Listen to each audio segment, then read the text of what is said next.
Nenek tua selamatkan kurir yang antar barang ke kampung jin. Seperti apa kelanjutan ceritanya? Simak videonya sampai selesai. Semoga kalian yang menonton video ini selalu diberikan kesehatan dan rezeki yang melimpah. Amin. Rudi baru 2 bulan bekerja sebagai kurir di sebuah jasa antar barang yang mulai populer di kotanya.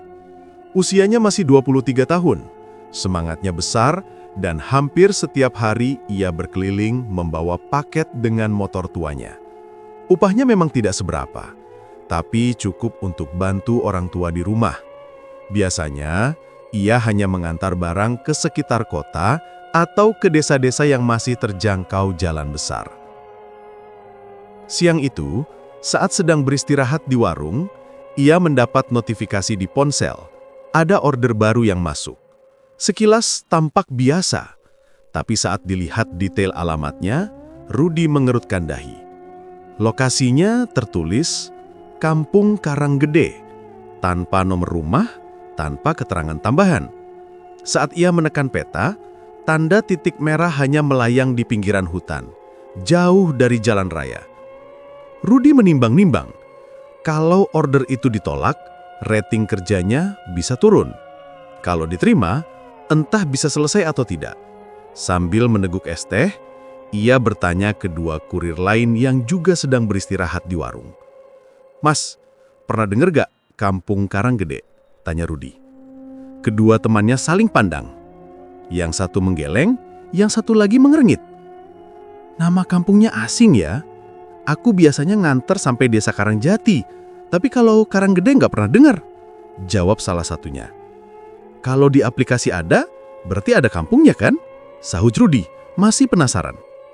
"Belum tentu," yang lain menimpali. "Aku pernah juga dapat alamat aneh. Pas dicari, malah nggak ada. Bisa jadi error atau prank."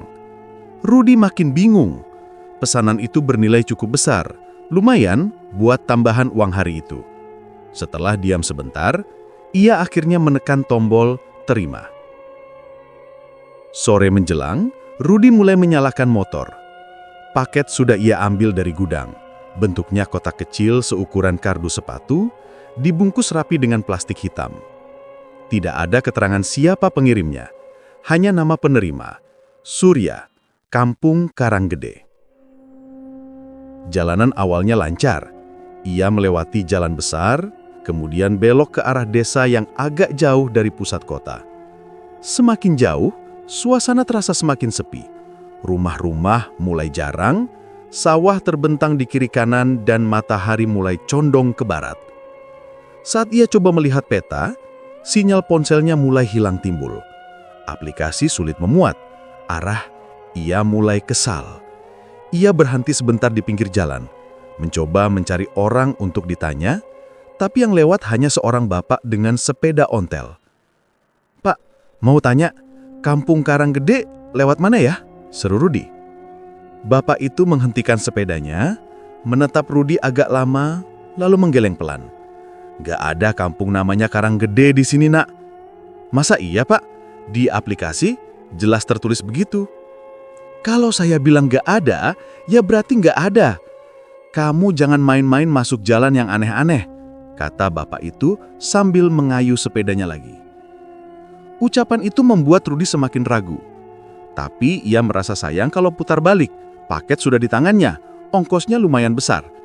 Ia memutuskan untuk tetap mencari jalan sesuai arah yang ditunjukkan GPS, meskipun sinyal sering hilang. Setelah berjalan sekitar 2 kilometer, jalanan mulai mengecil. Aspal berganti menjadi tanah berbatu, kanan kiri dipenuhi pepohonan tinggi. Udara juga berubah, lebih dingin dan lembab. Motor Rudi sempat oleng beberapa kali karena jalanan licin. Ia melihat papan penunjuk kecil di pertigaan. Papan itu sudah kusam, tulisannya samar, tapi ia bisa membaca kata Karang, sisanya pudar. Ia yakin itu penunjuk ke kampung tujuan. Ia belok ke jalan itu. Semakin masuk, suasana makin sunyi. Tidak ada lagi rumah warga, hanya hutan. Burung-burung pun jarang terdengar. Rudi merasa bulu kuduknya berdiri. Ia menoleh ke belakang. Jalan yang tadi dilalui sudah gelap oleh rimbunnya pepohonan. Ah, mungkin kampungnya memang terpencil. Gumamnya mencoba menenangkan diri. Namun rasa tidak enak itu makin kuat ketika HP-nya benar-benar kehilangan sinyal. Layar peta hanya menampilkan tanda silang merah. Ia coba menelepon temannya, tapi gagal. Motor terus melaju, tapi perasaan Rudi seperti berputar-putar di tempat yang sama. Ia memperhatikan sebuah batu besar di pinggir jalan. Setelah 10 menit jalan lagi, ia melihat batu yang sama lagi di sebelah kanan. Ia yakin itu bukan hal yang biasa. Jangan-jangan aku salah jalan, pikirnya. Ia berhenti, menurunkan standar motor, lalu duduk sebentar di atas jok. Jantungnya mulai berdetak lebih cepat. Langit semakin gelap, suara jangkrik mulai terdengar. Rudi benar-benar bingung. Ia berpikir untuk kembali, tapi entah kenapa jalannya terasa berbeda dari saat masuk tadi. Setiap kali ia mencoba putar balik, perasaan seperti ditarik kembali ke jalan yang sama. Di tengah kebingungannya, tiba-tiba motor Rudi mati sendiri. Ia panik, coba menyalakan berulang kali, tapi mesin tidak mau hidup. Hanya bunyi klik-klik kecil.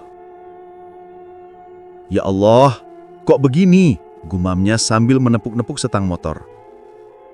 Saat ia sibuk mencoba, telinganya menangkap suara samar seperti orang berbisik di antara pepohonan.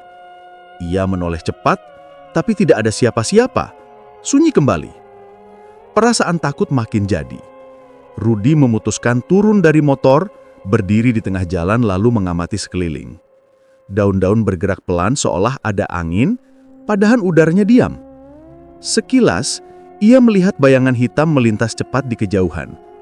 Tubuhnya merinding. Ia buru-buru menyalakan motor sekali lagi. Kali ini mesin hidup, meskipun tersendat-sendat. Tanpa pikir panjang, ia langsung tancap gas, berharap segera menemukan perkampungan atau orang yang bisa ditanya.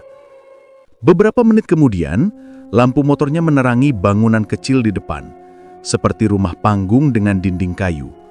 Rudi merasa lega, berarti ia sudah dekat kampung. Ia memperlambat motor dan berhenti di depan rumah itu. Tapi sebelum sempat mengetuk pintu, ia menyadari sesuatu. Rumah itu tampak tua, catnya mengelupas, jendela-jendela tertutup rapat, dan tidak ada tanda-tanda kehidupan. Namun di teras, ada sebuah kursi goyang yang bergoyang pelan sendiri. Rudi mundur selangkah. Jantungnya semakin kencang. Ia menoleh ke jalan di belakang, tapi yang terlihat hanya kegelapan hutan. Tidak ada pilihan lain selain maju. Dengan langkah ragu, ia mencoba mengetuk pintu rumah itu. Suaranya menggema ke dalam. Tidak ada jawaban. Ia mengetuk lagi, kali ini lebih keras. Tetap sunyi. Rudi menelan ludah, memutuskan menunggu sebentar di teras. Kotak paket ia letakkan di pangkuannya. Dalam hati ia mulai menyesal menerima pesanan itu. Baru beberapa menit duduk, tiba-tiba ia mendengar suara langkah pelan dari dalam rumah. Suara itu mendekat ke arah pintu. Alhamdulillah, ada orang, gumamnya lega. Namun, saat pintu kayu itu terderit sedikit, Rudi langsung menegang. Dari celah pintu itu, ia melihat mata seseorang mengintip. Mata itu tidak berkedip, putihnya terlalu banyak, hitamnya kecil sekali. Rudi terpaku, tidak bisa bergerak. Rudi masih berdiri kaku di depan rumah tua itu.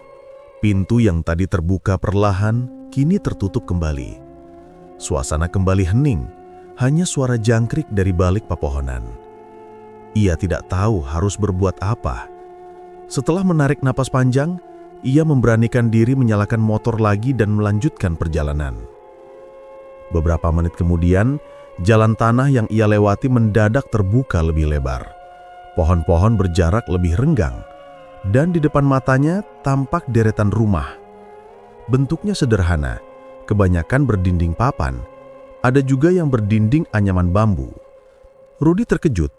Ternyata benar, ada perkampungan di tengah hutan. Ia memelankan laju motor sambil memperhatikan orang-orang di sekitar. Ada beberapa perempuan duduk di teras rumah, anak-anak berlarian, dan beberapa lelaki terlihat mengobrol di pos kecil. Sekilas, suasananya mirip kampung biasa. Namun semakin diperhatikan, ada hal yang membuat Rudi merinding. Wajah mereka tampak pucat, seakan kurang darah. Gerakan tubuh mereka lambat dan tidak ada satupun yang menoleh ketika motor Rudi lewat. Seolah-olah keberadaannya tidak dianggap. "Permisi." Rudi mencoba menyapa. Suaranya agak ragu. Tidak ada yang menjawab. Orang-orang itu tetap beraktivitas, tapi dengan cara aneh. Anak-anak yang berlari tidak pernah berhenti meski tanahnya berbatu. Perempuan yang duduk di teras tidak pernah mengedipkan mata. Rudi mulai merasa tidak nyaman. Tapi ia ingat masih membawa paket. Ia harus menemukan penerima bernama Surya. Ia melihat sebuah rumah yang tampak lebih besar dari yang lain, berdiri di tengah kampung. Dengan harapan itu rumah kepala kampung atau setidaknya orang yang tahu tujuan, ia menghentikan motornya di depan rumah itu. Tangannya mengetuk pintu kayu. "Assalamualaikum, ada orang?" Kali ini pintu terbuka pelan.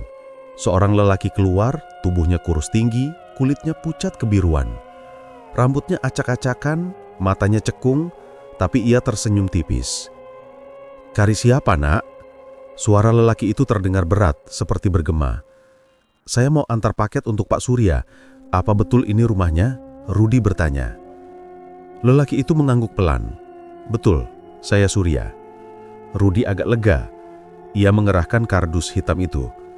"Ini Pak, tanda tangannya ya, biar saya foto untuk bukti pengiriman." Pak Surya menerima paket dengan kedua tangan. Namun ketika Rudi mengeluarkan ponselnya untuk meminta tanda tangan digital, layar ponsel mendadak mati total, padahal tadi masih ada baterai. "Waduh, kok bisa gini ya?" gumam Rudi. Pak Surya hanya tersenyum, lalu menepuk bahu Rudi. "Tidak usah khawatir, paket sudah sampai, itu saja yang penting." Rudi tidak bisa berbuat apa-apa. Ia menutup ponselnya dan memasukkannya kembali ke saku. "Kalau begitu saya pamit dulu, Pak." Ia kembali ke motornya dan menyalakan mesin. Kali ini motor bisa hidup normal. Rudi menghela napas lega, lalu memutar motor untuk keluar dari kampung itu. Ia mengikuti jalan tanah yang tadi ia lewati masuk. Namun setelah beberapa menit berjalan, ia kembali melihat rumah besar tempat ia tadi mengantar paket. "Loh, kok balik lagi ke sini?" Rudi kaget. Ia yakin tadi sudah mengarah ke jalan keluar. Ia mencoba lagi. Kali ini belok ke arah berbeda, melewati jalan kecil di samping rumah warga. Ia melaju lebih cepat. Tapi ujung-ujungnya, motor Rudi kembali berhenti di depan rumah besar itu. Pak Surya masih berdiri di teras, menatapnya sambil tersenyum tipis. Rudi mulai panik. Ia mencoba untuk ketiga kalinya. Jalan yang ia pilih berbeda lagi, melewati ladang kosong di belakang kampung. Ia memacu motor kencang. Tidak peduli batu-batu kecil membuat ban terguncang. 15 menit kemudian, ia merasa sudah jauh dari kampung. Tapi ketika menoleh ke depan, yang terlihat lagi-lagi rumah besar itu. "Ya Allah, ini kenapa sih?" desisnya, napasnya mulai berat. Keringat dingin membasahi punggung. Ia benar-benar merasa seperti berjalan dalam lingkaran yang sama. Orang-orang kampung masih beraktivitas, tapi tetap dengan cara yang aneh. Anak-anak yang berlari tidak pernah berhenti. Perempuan di teras tetap menatap kosong. Lelaki di pos masih duduk tanpa bicara. Semua seperti diulang-ulang. Rudi menepuk-nepuk pipinya sendiri, berharap ini hanya mimpi, tapi sakitnya nyata. Ia benar-benar terjebak. Ia mencoba mendekati salah satu warga, seorang bapak tua yang sedang duduk di kursi bambu. "Pak, maaf, jalan keluar dari sini ke arah mana ya?" Bapak tua itu menoleh sangat pelan, matanya kosong, lalu menjawab singkat, "Tidak ada jalan keluar." Rudi langsung mundur beberapa langkah. Kata-kata itu membuat tubuhnya semakin lemas. Ia kembali ke motor dan mencoba menghidupkan mesin. Kali ini motor malah mogok. Ia injak starter berkali-kali, tetap tidak mau menyala. Dalam kebingungan, Pak Surya tiba-tiba sudah berdiri di samping motor. "Kenapa buru-buru? Bukankah di sini lebih tenang?" katanya dengan senyum yang tidak berubah.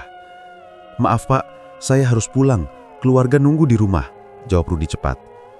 Pak Surya menunduk lalu menepuk bahu Rudi sekali lagi. "Kalau sudah masuk ke sini, pulang bukan pilihan mudah." Ucapan itu membuat lutut Rudi hampir goyah. Ia tidak mengerti apa maksudnya.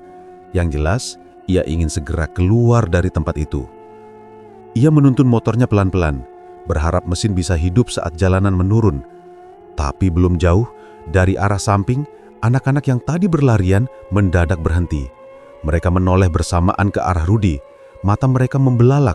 Suara tertawa mereka berubah menjadi jeritan melengking. Rudi kaget, hampir menjatuhkan motornya. Ia berlari sambil menuntun motor, tidak peduli arahnya kemana. Tapi lagi-lagi, jalan itu membawanya ke rumah besar di tengah kampung. Pak Surya sudah menunggu di depan pintu. Kali ini senyumnya lebih lebar, menampilkan deretan gigi yang tidak rata. "Sudahlah nak, kamu istirahat saja dulu di sini. Besok baru pikirkan jalan pulang." Rudi tidak bisa lagi menahan rasa takutnya. Ia gemetar hebat, tapi tidak berani menolak. Rumah itu seolah menyedotnya masuk. Ketika ia melangkah masuk, pintu rumah tertutup dengan sendirinya. Sudah 1 bulan, Rudi tidak pulang. Motor, helm, maupun tas kerjanya tidak ditemukan. Ponselnya mati sejak hari ia terakhir berangkat kerja. Keluarga Rudi, terutama ibunya, setiap hari menunggu kabar dengan perasaan campur aduk. Setiap kali mendengar suara motor melewati depan rumah, ibunya selalu bergegas keluar, berharap itu Rudi.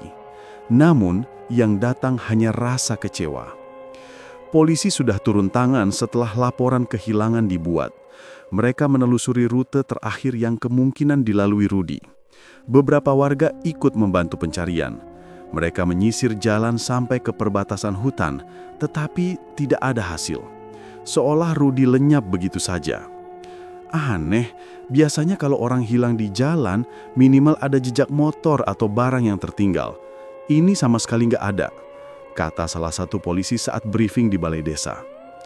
Kabar tentang hilangnya kurir muda itu cepat menyebar ke warga sekitar. Ada yang menduga Rudi menjadi korban begal.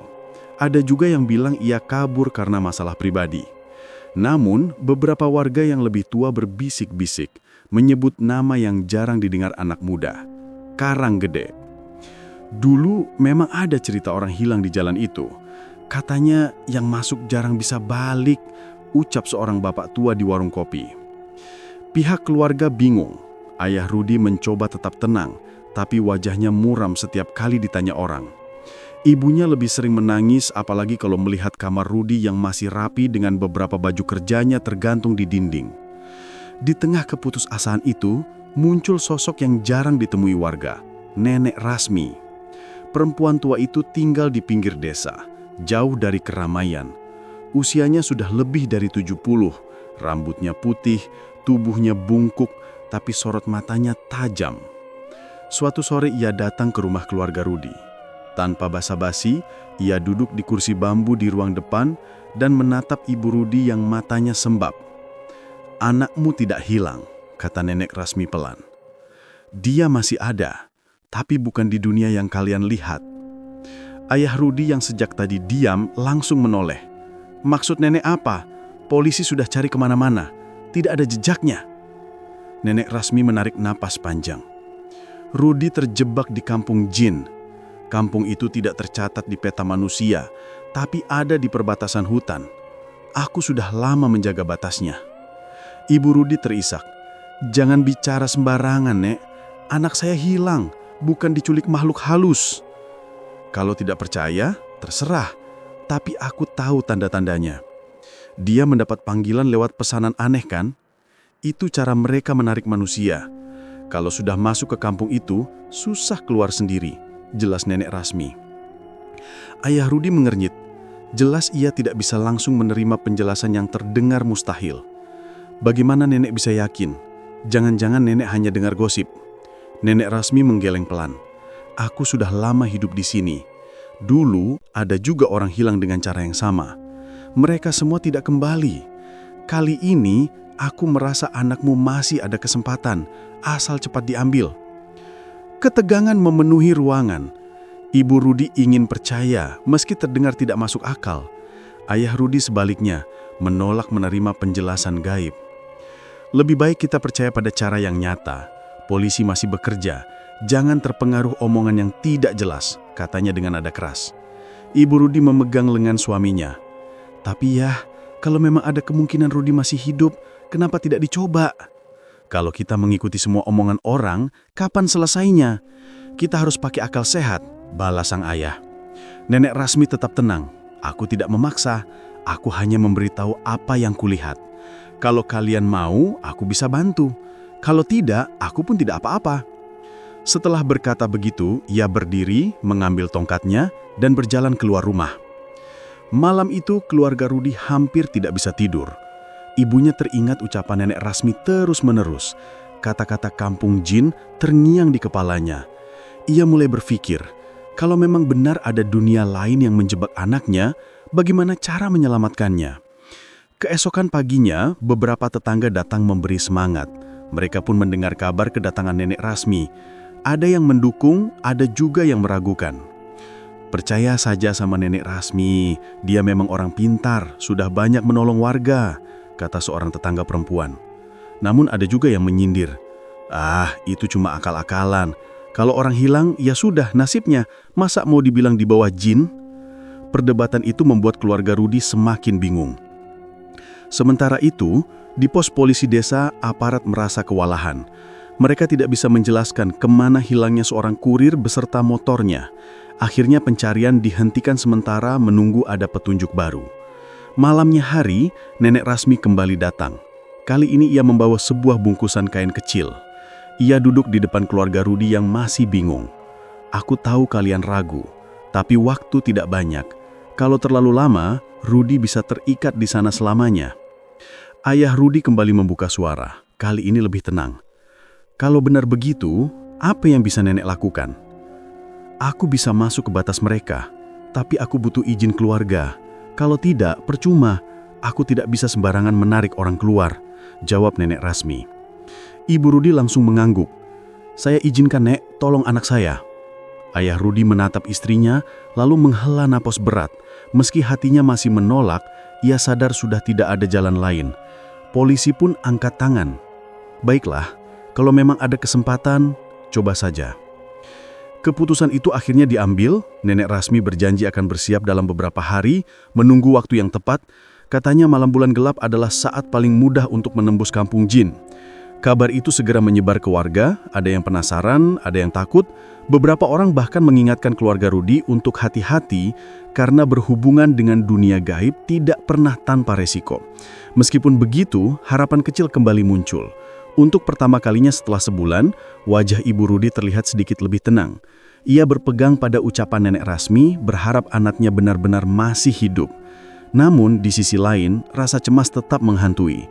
Kalau benar Rudi terjebak di dunia lain, apakah ia bisa dibawa kembali dengan selamat? Malam itu sebelum tidur, ayah Rudi duduk lama di teras rumah. Ia memandang jalanan sepi sambil bergumam. Rudi, kalau kamu masih ada di luar sana, bertahanlah. Besok kita akan usahakan cara apapun untuk jemput kamu pulang. Hari-hari Rudi di kampung itu berjalan tanpa arah. Ia sudah tidak lagi menghitung waktu. Entah pagi, siang, atau malam, suasananya selalu sama. Seperti tidak ada perubahan. Matahari memang ada, tapi tidak pernah terasa panas. Malam memang datang, tapi langitnya selalu tampak kelabu. Setiap kali ia terbangun, selalu ada paket di tangannya. Kotaknya bermacam-macam, kadang dus coklat, kadang bungkusan kain, kadang kotak kayu kecil. Rudi tidak tahu dari mana datangnya barang-barang itu. Ia juga tidak pernah melihat siapa yang memberi. Tiba-tiba saja sudah ada di pelukannya, seolah dipaksa untuk mengantarkan. Awalnya ia mencoba menolak. Ia meletakkan paket itu di tanah, lalu berjalan pergi tanpa membawanya. Tapi baru beberapa langkah, dadanya terasa sesak, kakinya berat dan kepalanya pusing, seolah ada tali yang menjerat tubuhnya. Akhirnya ia kembali mengambil paket itu. Begitu ia gendong, barulah tubuhnya normal kembali. Jadi aku harus ngantar terus, gumamnya. Ia lalu naik motornya, berputar di jalan kampung itu. Aneh sekali, semua rumah terlihat mirip. Dinding papan, atap rumbiah, halaman yang luas tapi kosong. Orang-orangnya pun begitu-begitu saja. Mukanya pucat, matanya kosong, dan kalau bicara, suaranya menggema seperti dari jauh. Setiap kali ia menyerahkan paket, orang itu hanya mengangguk tanpa kata-kata. Lalu pintunya ditutup dan selesai. Rudi kembali ke jalan dan entah bagaimana, motornya selalu menuju rumah lain yang juga serupa.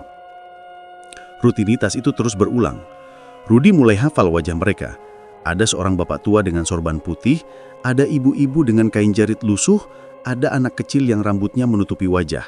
Mereka semua penerima paket yang sama dan selalu menerima dengan cara yang sama pula. Tidak ada ucapan terima kasih, tidak ada kehangatan, hanya hampa. Setiap kali ia mencoba keluar dari jalan itu, hasilnya sama. Motornya kembali ke titik semula. Misalnya, ia belok ke kanan, ujung-ujungnya tetap bertemu rumah bapak tua bersorban. Kalau ia lurus, jalannya berakhir di halaman rumah anak kecil berambut panjang. Tidak peduli seberapa lama ia melaju, semuanya berputar di sana-sana saja. Lama-lama, Rudi merasa seperti kehilangan akal. Ia tidak lagi tahu apakah dirinya sudah seminggu, 2 minggu, atau lebih lama di tempat itu. Jam tangannya berhenti. HP-nya mati total, tidak bisa dihidupkan lagi. Kadang ia merasa lapar, tapi anehnya tubuhnya tetap kuat meski tidak makan. Kadang ia haus, tapi tenggorokannya tidak pernah benar-benar kering. Seolah-olah kebutuhan jasmaninya sudah tidak berlaku di kampung itu. Suatu kali, Rudi nekat. Ia menghentikan motornya di tengah jalan dan melempar paket jauh ke semak-semak. "Aku nggak mau jadi budak begini," teriaknya. Begitu selesai berteriak, tanah di bawahnya bergetar. Semak tempat ia membuang paket itu berasap.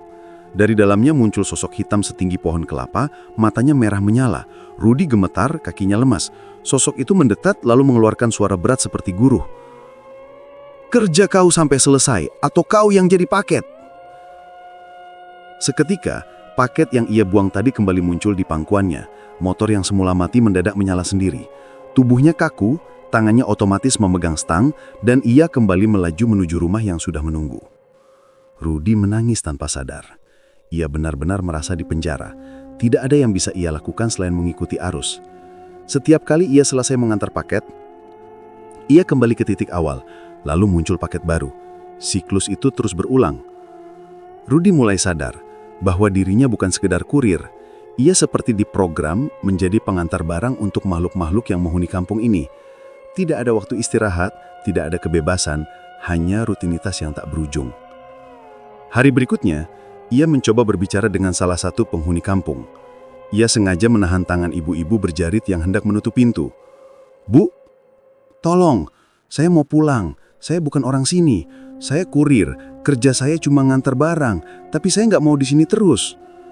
Ibu itu menoleh pelan. Matanya kosong, mulutnya terbuka. Suara yang keluar bukan suara perempuan, melainkan suara berat seperti laki-laki dewasa. "Kau sudah dipilih. Tugasmu di sini. Tidak ada pulang." Pintu langsung tertutup dan Rudi jatuh terduduk di depan rumah itu. Dadanya sesak, pikirannya kacau.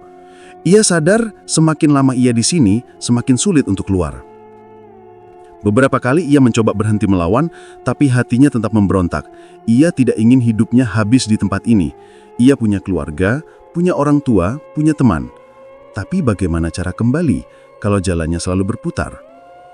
Malam itu, ia duduk di atas motornya tanpa tujuan.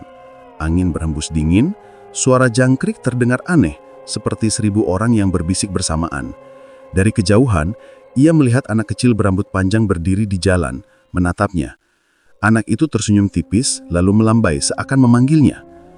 Rudi merinding, tapi motornya berjalan sendiri mendekati anak itu. Sesampainya di depan, anak itu berbisik pelan. "Kalau mau keluar, jangan ikut jalan, bakar paketnya." Begitu selesai berbisik, anak itu menghilang begitu saja. Rudi kaget main bukan. Itu pertama kalinya ada makhluk di kampung itu yang berbicara beda dari biasanya. Ia tidak tahu apakah harus percaya atau tidak, tapi kata-kata itu terus terngiang di kepalanya. Namun saat ia melihat paket yang ada di tangannya, rasa takut kembali muncul. Ia ingat sosok hitam besar yang pernah menegurnya. Kalau ia benar-benar membakar paket ini, apa yang akan terjadi? Ia bimbang. Di satu sisi, ia ingin bebas. Di sisi lain, ia takut nyawanya melayang. Akhirnya ia hanya bisa terdiam, duduk di motornya sambil memeluk paket erat-erat. Dalam hati ia berkata, "Aku nggak bisa terus kayak gini. Aku harus cari cara. Tapi, apa aku berani lawan mereka?" Dan malam itu, Rudi tidak tidur. Ia terus memikirkan kata-kata anak kecil tadi, sementara siklus mengantar paket masih menunggunya esok hari. Malam itu, di tepi hutan karang gede, Nenek Rasmi duduk bersila di atas tikar pandan. Di depannya ada kendi berisi air, segenggam garam, dan dupa yang sudah menyala. Wajahnya serius, bibirnya komat kamit membaca doa-doa lama yang ia pelajari dari leluhurnya. Warga desa yang penasaran hanya bisa mengintip dari jauh. Tidak ada yang berani mendekat karena tahu apa yang akan dilakukan nenek itu bukan hal biasa. Ia mencelupkan jarinya ke air kendi, lalu memercikkannya ke tanah sambil menyebut nama-nama gaib. Angin tiba-tiba bertiup kencang, membuat dedaunan berisik seperti hujan deras. Garam di tangannya ditebar mengelilingi tikar, membentuk lingkaran. Asap dupa makin pekat, baunya menusuk hidung. Bismillah, bukakan jalan untukku, gumamnya pelan. Tanah di hadapannya bergetar. Bayangan hitam muncul di antara pepohonan, lalu berubah menjadi lorong gelap yang berputar seperti pusaran air. Warga yang melihat langsung berteriak kecil dan mundur ketakutan. Nenek Rasmi berdiri, meraih tongkat kayunya, lalu melangkah masuk ke lorong itu tanpa ragu. Begitu ia melewati pusaran, tubuhnya seperti ditarik ke dalam. Pandangannya berkunang-kunang, tapi tidak lama kemudian ia sudah berada di tempat yang lain. Kampung aneh itu kini terlihat jelas di matanya. Rumah-rumah berdiri berjajar, tampak ramai tapi suasananya janggal. Orang-orang yang berlalu lalang menunduk, wajahnya pucat dan tidak ada yang bicara. Nenek Rasmi menarik napas panjang. Ia tahu tempat ini bukan milik manusia. Tidak jauh dari sana, ia melihat Rudi. Pemuda itu duduk di atas motor dengan wajah pucat, matanya sayu, tubuhnya gemetar seperti orang sakit. Di tangannya ada bungkusan yang tidak pernah lepas. "Rudi," panggil Nenek Rasmi. Rudi mendongak, matanya berkaca-kaca. "Nek, saya nggak bisa pulang. Mereka paksa saya nganter terus." Nenek Rasmi berjalan mendekat. Ia mengelus kepala Rudi. "Tenang, nak. Kamu masih bisa diselamatkan. Tapi kamu harus kuat. Jangan mau ditipu mereka." Belum sempat mereka bicara lebih jauh, beberapa sosok keluar dari rumah-rumah. Tubuhnya tinggi besar, kulitnya legam, matanya merah menyala. Mereka mendekat dengan langkah berat, suara yang keluar dari mulutnya seperti gonggongan anjing bercampur gemuruh. "Dia milik kami, manusia ini dipilih untuk melayani," salah satu dari mereka berkata dengan nada menggelegar. Nenek Rasmi berdiri tegak, menatap para makhluk itu. "Manusia bukan budak kalian. Jangan seenaknya menjadikan orang sebagai kurir di dunia kalian. Kembalikan dia." Para jin itu mendesis, lalu bergerak mendekat. Angin tiba-tiba berputar kencang, debu beterbangan. Rudi panik, tubuhnya makin lemah. Nenek Rasmi menancapkan tongkatnya ke tanah. Ia membaca doa keras-keras. Dari ujung tongkat keluar cahaya kecil yang makin lama makin terang. Cahaya itu membentuk lingkaran pelindung mengitari dirinya dan Rudi. "Pergi kalian, ini bukan hak kalian," teriaknya. Namun para jin tidak tinggal diam, mereka berlari mengelilingi lingkaran itu, menepuk-nepukkan tangan besar mereka ke tanah hingga muncul api kecil yang menyambar-nyambar. Salah satu jin melempar batu besar ke arah Nenek Rasmi, tapi begitu menyentuh cahaya, batu itu hancur jadi abu. Pertarungan gaib pun dimulai. Nenek Rasmi merogoh saku kainnya, mengeluarkan segenggam garam, lalu melemparkan ke arah jin-jin itu sambil menyebut nama Allah. Teriakan keras terdengar, kulit para jin melepuh seperti tersiram air panas. Mereka mundur beberapa langkah, tapi wajahnya makin marah. "Wanita tua, jangan ikut campur urusan kami." Mereka lalu meniupkan asap hitam dari mulutnya. Asap itu berubah menjadi ular-ular besar yang melata mendekat. Rudi jerit ketakutan. Nenek Rasmi menutup matanya sebentar, lalu merapal doa. Air dari kendi yang ia bawa tiba-tiba memancar keluar, jatuh seperti hujan deras dan membakar ular-ular itu hingga lenyap. Pertarungan berlangsung semakin sengit. Para jin mencoba menyerang dari segala arah. Ada yang melompat dari atap rumah, ada yang menggali dari bawah tanah. Nenek Rasmi terus mengibaskan tongkatnya, membuat cahaya berputar seperti perisai. Setiap kali doa dilantunkan, tubuh para jin gemetar, sebagian terjatuh dan menghilang. Tapi jumlah mereka banyak sekali. Setiap yang tumbang muncul lagi dari arah lain. Rudi semakin takut. Ia merasa dirinya tidak mungkin bisa keluar hidup-hidup. Nenek Rasmi mendekat ke telinganya. "Nak, kamu harus ikut saya baca doa. Jangan diam saja. Kalau kamu pasrah, mereka akan makin kuat." Dengan suara serak, Rudi menirukan doa yang diajarkan nenek itu.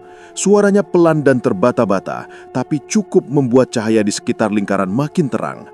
Para jin mendesis, kesakitan, sebagian kabur ke hutan, sisanya berusaha bertahan. Salah satu jin paling besar maju ke depan. Tubuhnya hitam legam, tanduknya panjang, matanya merah menyala. Ia mengangkat tangannya, lalu berkata, "Manusia ini sudah kami tandai, tidak ada yang bisa mengambilnya kembali." Nenek Rasmi menatap tajam.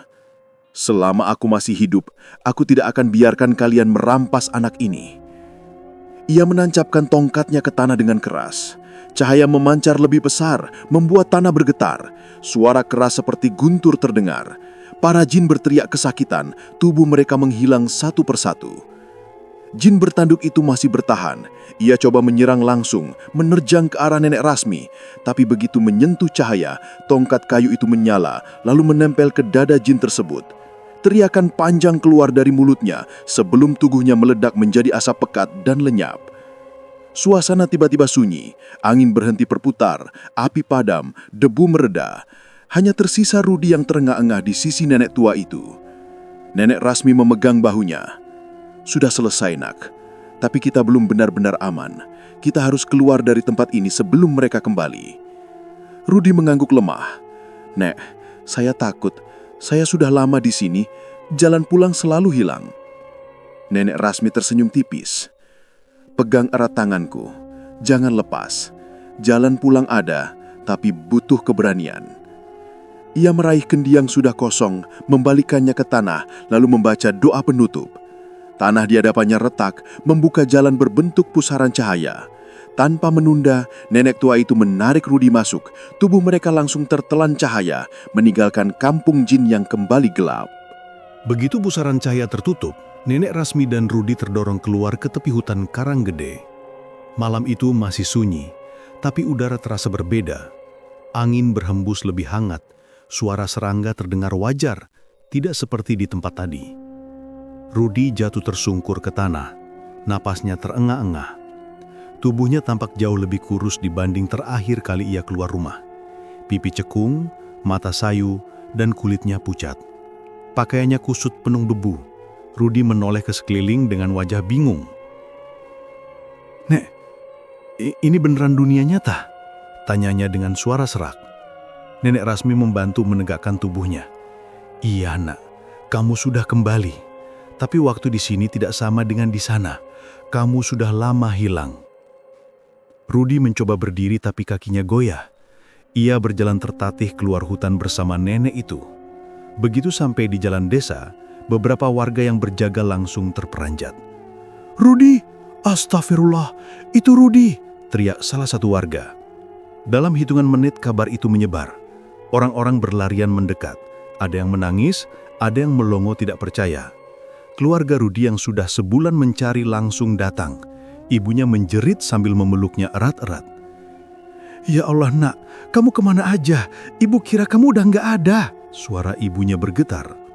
Ayahnya berdiri dengan mata berkaca-kaca, tapi wajahnya juga penuh tanda tanya. "Kamu kenapa bisa kayak gini? Udah sebulan, Ruth. Semua orang nyariin kamu." Rudi hanya bisa diam. Tenggorokannya kering, lidahnya keluh. Bagaimana mungkin ia bisa menjelaskan kalau selama sebulan ini ia terjebak di kampung aneh yang dipenuhi makhluk bukan manusia? Warga yang berkerumun saling bisik-bisik. Ada yang menuduh ia sengaja kabur. Ada yang bilang mungkin ia diculik. Ada pula yang percaya cerita nenek Rasmi tentang kampung jin. Namun yang jelas, tubuh Rudi menunjukkan bahwa ia memang bukan sekedar menghilang begitu saja. Beberapa hari pertama setelah kepulangannya, rumah Rudi selalu ramai didatangi orang. Semua ingin tahu apa yang sebenarnya terjadi, tapi Rudi hanya menunduk setiap ditanya. Ia takut dianggap gila jika menceritakan yang sebenarnya. Ia lebih banyak berdiam di kamar, nafsu makannya hilang, tubuhnya semakin kurus. Setiap malam ia terbangun karena mimpi buruk.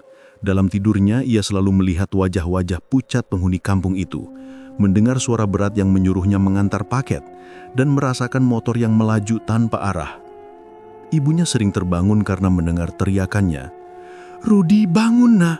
Itu cuma mimpi," ucapnya sambil mengguncang tubuh anaknya. Tapi setiap kali terjaga, Rudi malah berkeringat dingin, matanya kosong. "Bu, mereka masih manggil aku. Aku takut kalau mereka beneran jemput lagi." Ayahnya mencoba menenangkan dengan mengatakan itu hanya trauma, tapi dalam hati ia juga khawatir. Anak itu jelas berubah. Hari-hari berikutnya, Rudi mencoba keluar rumah untuk sekedar duduk di teras. Tetangga yang lewat menyapanya, tapi ia hanya membalas dengan senyum kaku. Kalau ada motor lewat, wajahnya langsung tegang, seolah ia takut disuruh mengantar barang lagi. Beberapa teman sesama kurir datang menjenguk. "Bro, kemana aja loh? Kita kira lo udah, ya gitulah," kata salah satunya setengah bercanda. Rudi tidak menanggapi. Ia hanya menatap kosong, lalu masuk ke kamar lagi. Nenek Rasmi beberapa kali datang untuk memeriksa keadaannya. Ia duduk di samping Rudi, menepuk bahunya pelan. "Nak, kamu sudah keluar dari sana. Jangan biarkan pikiranmu ditawan lagi. Kalau mereka datang lewat mimpi, lawan dengan doa." "Tapi Nek," suara Rudi pelan, "rasanya mereka masih nempel di tubuh saya. Saya sering dengar suara aneh, kayak nyuruh saya ambil paket lagi." Nenek Rasmi menatapnya serius. "Itu karena ikatanmu belum benar-benar putus. Mereka marah kehilanganmu.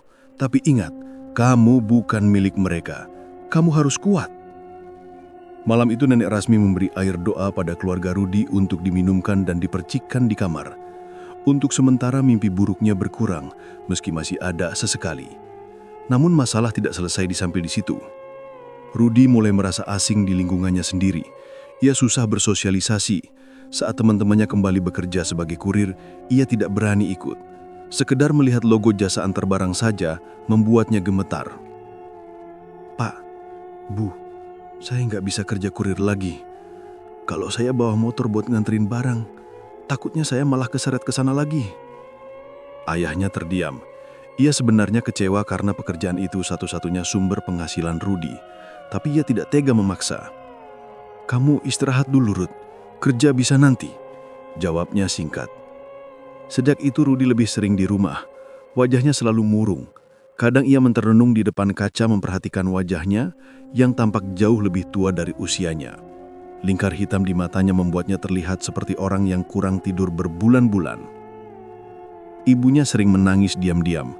Ia merasa anaknya kembali, tapi sekaligus hilang. Yang duduk di hadapannya memang Rudi, tapi sikap dan sorot matanya tidak sama seperti dulu. Warga desa itu mulai membicarakan keadaan Rudi. Ada yang kasihan, ada pula yang nyinyir. "Pulang-pulang jadi aneh. Jangan-jangan ada yang masih ikut dia," kata salah seorang tetangga. Gosip itu membuat keluarga semakin tertekan. Ayahnya berusaha menjaga wibawa dengan menyangkal, tapi dalam hati ia tahu ada sesuatu yang memang berubah dari anaknya. Suatu malam Rudi tiba-tiba hilang dari kamar. Ibunya panik membangunkan semua orang rumah. Mereka mencarinya keluar, ke jalan desa, bahkan ke tepi hutan. Ternyata Rudi ditemukan duduk sendirian di dekat pohon besar. "Aku dengar suara mereka lagi," katanya dengan wajah pucat. "Mereka bilang masih ada paket yang belum aku antar." Ayahnya langsung memeluknya erat. "Kamu sudah pulang, Ruth. Jangan percaya mereka. Itu cuma gangguan." Sejak kejadian itu keluarga semakin menjaga Rudi agar tidak sendirian. Hari demi hari, kondisi Rudi perlahan membaik meski tidak sepenuhnya. Ia sudah mulai bisa bercakap sedikit dengan tetangga, tapi rasa takut masih jelas terlihat. Ia tidak berani keluar malam, tidak berani masuk hutan, bahkan tidak berani mendekati paket barang apapun. Penyelamatan yang dilakukan Nenek Rasmi memang berhasil mengembalikannya, tapi meninggalkan bekas yang dalam. Bukan hanya di tubuh yang lemah, tapi juga di pikirannya yang selalu dihantui rasa takut. Keluarganya pun menyadari satu hal, meskipun Rudi sudah kembali, hidupnya tidak akan pernah sama seperti dulu. Keluarga Rudi akhirnya bisa bernapas lega. Meski keadaannya tidak lagi sama seperti dulu, yang terpenting baginya adalah ia masih bisa berkumpul bersama orang-orang tercinta. Tidak ada yang menyangka perjalanan singkat untuk mengantarkan barang bisa berujung panjang dan mengerikan. Kabar tentang kejadian itu cepat menyebar ke warga desa. Banyak yang tidak percaya pada awalnya, tetapi melihat kondisi Rudi yang kurus, wajah pucat, dan pandangan matanya yang selalu gelisah, membuat mereka mulai yakin. Apalagi Nenek Rasmi yang sejak dulu dikenal menjaga batas hutan sendiri yang membuktikan bahwa ada hal gaib yang tidak bisa dijelaskan dengan logika. Beberapa warga mulai berhati-hati. Ada yang tadinya sering masuk hutan mencari kayu, kini memilih tidak lagi nekat. Ada juga anak-anak muda yang dulu sering berkumpul di dekat Jalan Karanggede, sekarang lebih memilih menjauhi tempat itu. Mereka sadar, ada tempat-tempat yang tidak seharusnya dijamah manusia. Nenek Rasmi sendiri sempat berpesan kepada keluarga Rudi dan warga sekitar. Katanya, kalau ada alamat yang tidak jelas, jangan memaksa.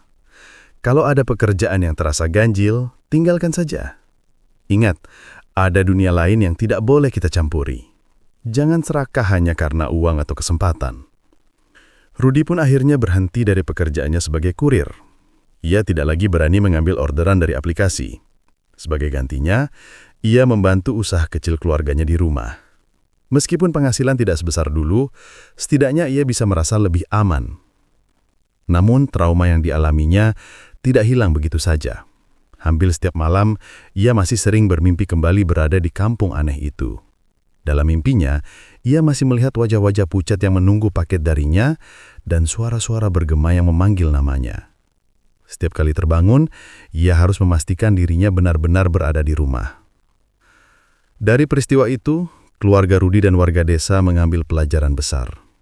Mereka menyadari bahwa ada batas yang harus dijaga. Ada aturan tak tertulis yang mesti dihormati. Hidup memang butuh usaha, tapi tidak semua jalan bisa ditempuh. Ada hal-hal yang tampak mudah, namun justru membawa petaka. Pesan yang tertinggal sederhana. Jangan gegabah, jangan melanggar larangan sesepuh, dan selalu berhati-hati ketika bekerja. Rizki tidak akan pernah datang dengan cara memaksakan sesuatu yang tidak jelas asal-usulnya. Sejak saat itu, kisah Rudi dijadikan pengingat oleh banyak orang. Bukan hanya tentang keberadaan kampung jin, tapi juga tentang pentingnya menjaga diri dan mendengarkan nasihat orang tua. Karena sekali seseorang melangkah ke wilayah yang bukan miliknya, belum tentu bisa kembali dengan selamat seperti Rudi.